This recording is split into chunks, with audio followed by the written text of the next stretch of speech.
This is the 5-page criminal complaint against this 21-year-old, and prosecutors here say this is just the beginning of the criminal charges he could be facing. This is 21-year-old Devin Magarian outside of a courtroom on Friday. There, he faced a long list of charges related to what you see here.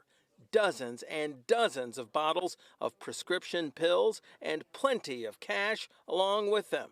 All of it, investigators say, Magarian obtained illegally, and what you see is just a tiny part of his operation, according to prosecutors. It could be millions of pills that went out. The Nassau County DA says that Magarian figured out how to impersonate hundreds of doctors online. Basically, he allegedly hacked into the digital version of doctors' prescription pads, wrote thousands of prescriptions in their names, and in at least 8 states, from the Northeast to the Southwest, prosecutors say, he got pharmacies to fill what they thought were prescriptions from legitimate patients. They weren't.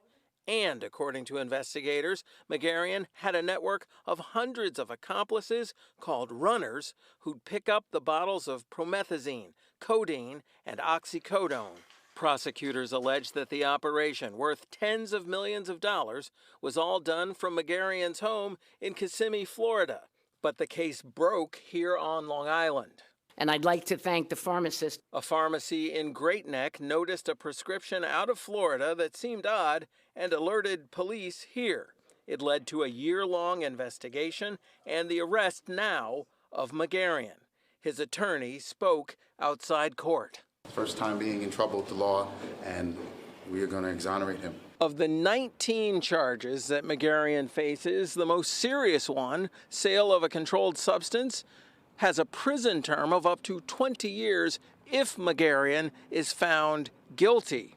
Investigators say they were able to track him in part through some of his high-end purchases, which included courtside seats at NBA games and luxury vehicle purchases. Magarian has pled not guilty.